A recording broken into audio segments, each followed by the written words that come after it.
Jane Boleyn, Viscountess Rochford, went to her execution on the 13th of February 1542 with more dignity than anyone had a right to expect. She had spent months in the Tower.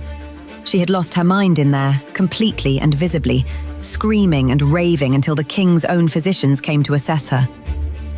She had watched a teenage queen she served be condemned. She had confessed things under pressure that would seal both their fates. And yet, on that cold February morning, she walked to the scaffold composed. She knelt. She prayed. She was gone. History did not repay that dignity. For nearly 500 years, Jane has been the villain of the Tudor story. The jealous wife who destroyed her own husband, the scheming woman who helped bring down her sister-in-law, Anne Boleyn, the wicked Lady Rochford who deserved everything she got. That is the version almost everyone knows. There is just one problem with it. Most of it is not true.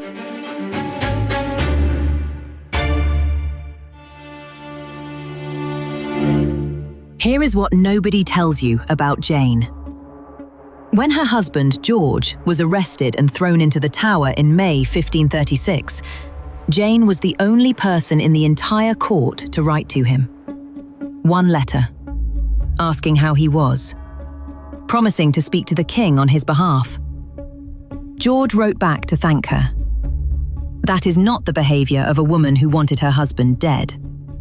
And when modern historians went back to examine the records of the 1536 trials, what they found was astonishing.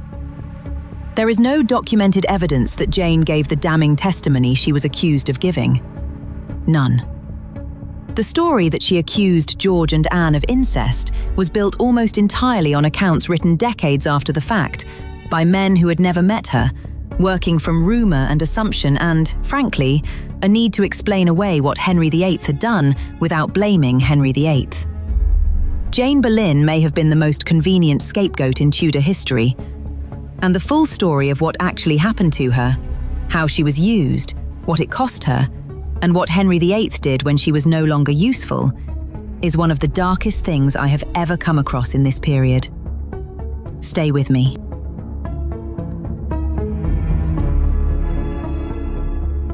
Jane Parker was born around 1505, the daughter of Henry Parker, Baron Morley, a gentleman of the court with enough standing to place his daughter in royal service, but not enough power to protect her when things went wrong.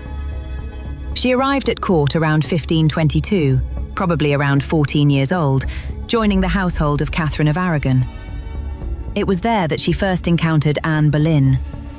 The two women danced together in a court pageant that same year, both playing allegorical figures, both young, both entirely unaware of what was coming.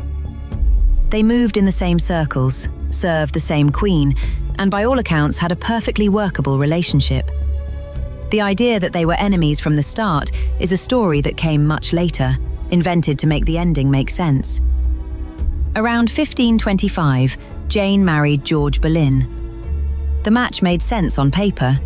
George was rising fast at court, carried upward by his sister's growing hold over the king. Jane's family were respectable, well-connected, and happy to align themselves with a family clearly going places. There is no evidence that the marriage was unhappy. There is no evidence it was blissful either. It was a Tudor marriage, which meant it was a political and social arrangement between two families, with the feelings of the individuals involved somewhere near the bottom of the list of considerations. What the records do show is that Jane was good at her work. She was a trusted member of the Queen's household. She served Katherine of Aragon. When Anne became queen, she moved across to serve Anne, and she maintained her position through the treacherous business of court life, a role that required real intelligence and real skill. Surviving at the court of Henry VIII was not an accident. You had to be sharp, careful, and very good at reading a room. Jane was all of those things. For a while, it was enough.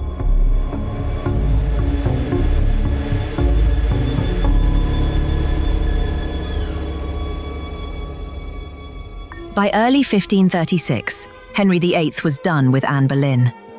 He had been done for a while, if we are honest.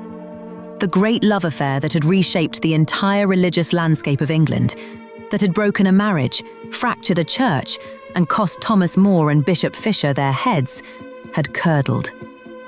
Anne had miscarried. She had made enemies. And Henry had noticed Jane Seymour.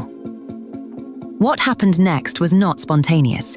It was a coup, carefully planned and meticulously executed, largely by Thomas Cromwell, the King's chief minister, and a man who understood better than anyone how to take a royal wish and turn it into a legal fact.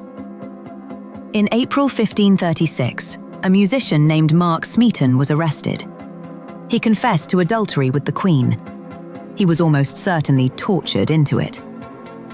Within days, 5 men had been arrested on charges of adultery with Anne, including her own brother, George. The speed of it was breathtaking. The whole thing, from first arrest to execution, took less than 4 weeks. Jane was pulled in for questioning. She had no legal protection, no advocate, no real choice about whether to cooperate. She was a noblewoman, which meant she could not be formally tortured, but informal pressure was another matter entirely. The interrogators knew what answers they needed. The question is what Jane actually said, and whether she had any real choice about saying it. Here is what the historical record actually shows. Jane was mentioned exactly once during the trials. Once. When George Boleyn was asked whether the Queen had shared private information with her sister-in-law about the King's personal difficulties. That was it. The vast edifice of Jane as chief accuser, as the woman who sent her husband and Anne to their deaths out of jealousy and spite, rests on almost no contemporary evidence at all. George's famous words at his trial, that on the evidence of only one woman, a man could be condemned, have been interpreted for centuries as a direct accusation of Jane. But there were other women who were questioned. Lady Worcester. Lady Wingfield's deathbed confession was reportedly one of the first pieces of information used against Anne. The one woman George referred to may not have been Jane at all. None of that made it into the history books. Jane was a more satisfying villain.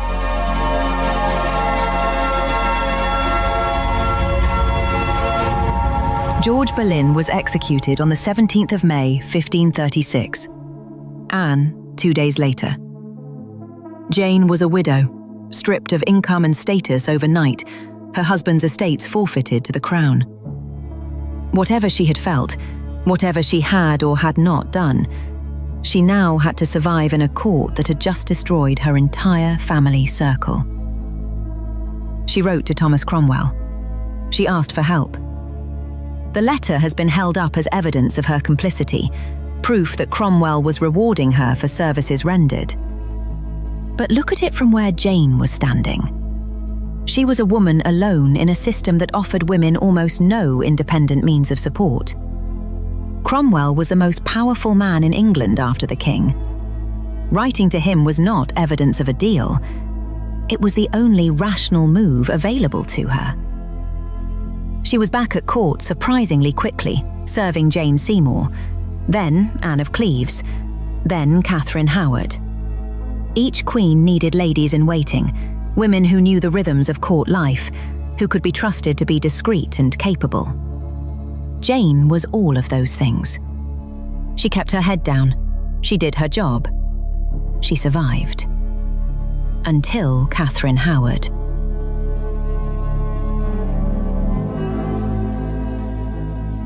Katherine Howard was around 16 or 17 when Henry VIII married her in 1540. He was 49, increasingly ill, and besotted with her youth and energy in a way that was uncomfortable to watch and dangerous to be near. Katherine was kind-hearted, not particularly worldly, and almost entirely unprepared for the position she had been placed in. She was also deeply in love with someone else. Thomas Culpeper, a young man at court, had Catherine's genuine affection in a way that Henry never could.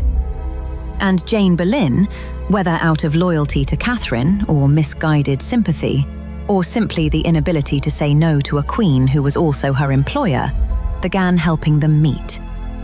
She kept watch. She arranged times. She understood perfectly well how dangerous it was. A letter from Catherine to Culpeper, later found and used as evidence, mentioned Jane by name, noting when Jane would be present so Culpeper could come. That letter was a death sentence for all three of them, though none of them knew it yet. When the investigation came, it came fast. Catherine was taken to Sion Abbey. Jane was taken to the Tower. And in the Tower, something broke.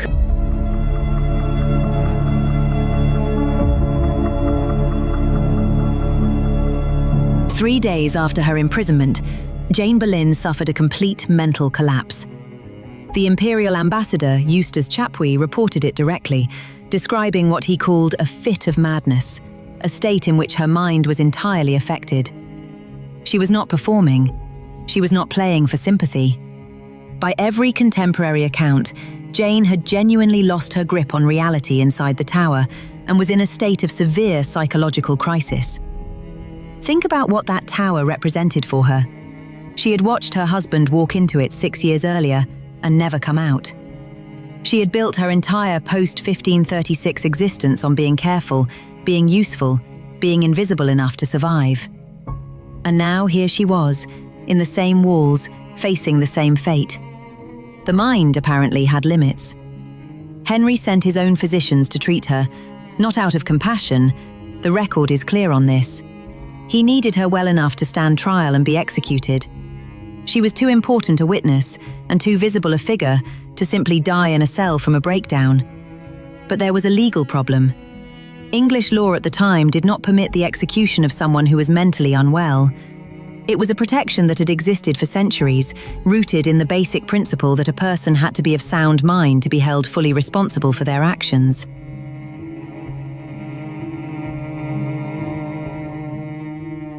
Henry VIII's solution was as simple as it was monstrous.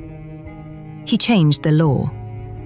In early 1542, Parliament passed an act specifically permitting the execution of the mentally ill for treason. It was written for Jane.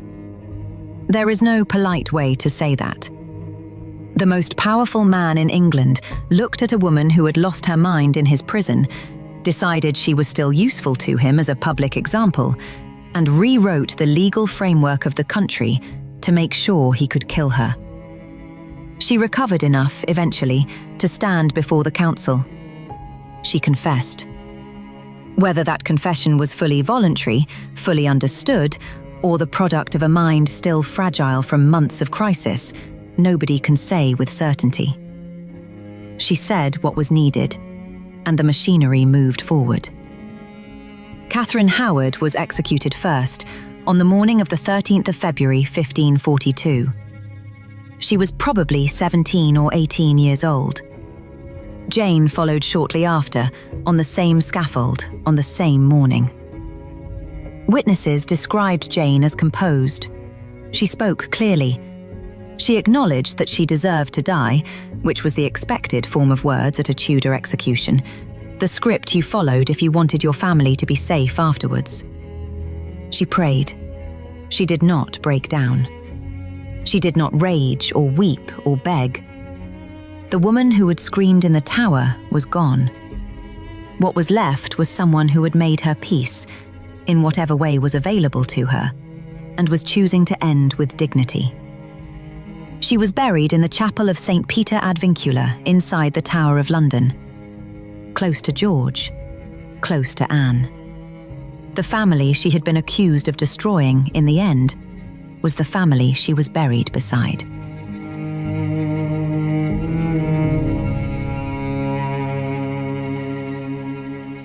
The vilification of Jane Boleyn did not happen because the evidence demanded it. It happened because the alternative was too uncomfortable. If Jane was not the architect of the 1536 coup against Anne and George, then we have to ask who was. And the answer is not complicated. Thomas Cromwell planned it. Henry VIII wanted it. A jury of men, many of them known enemies of the Boleyns, delivered it. The evidence was thin, the timeline was impossibly fast. and the outcome was never really in doubt from the moment the first arrest was made.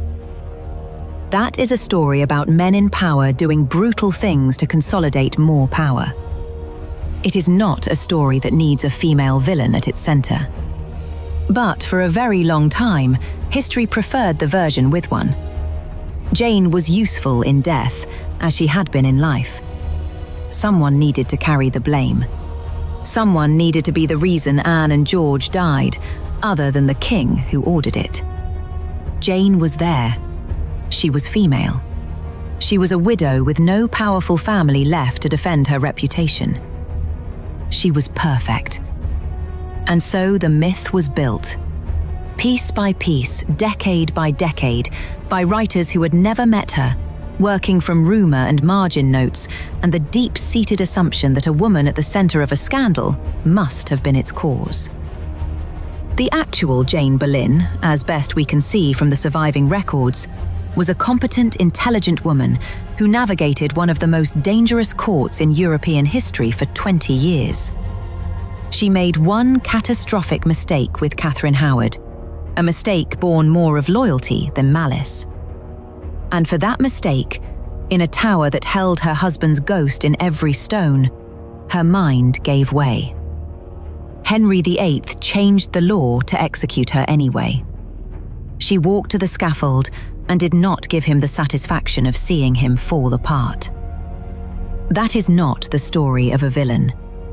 That is the story of a woman who was used by a system that had no interest in her humanity, destroyed when she was no longer convenient, and then blamed for her own destruction for the next 5 centuries. History got Jane Boleyn wrong, and it's well past time we said so. If this story made you think differently about something you thought you already knew, that is exactly what this channel is for. There are more of these. Women whose stories were buried, twisted, or handed to them by people with reasons to lie. Subscribe, and we will keep finding them. If you'd like more information about the sources for this video, we have a free download in the description box below.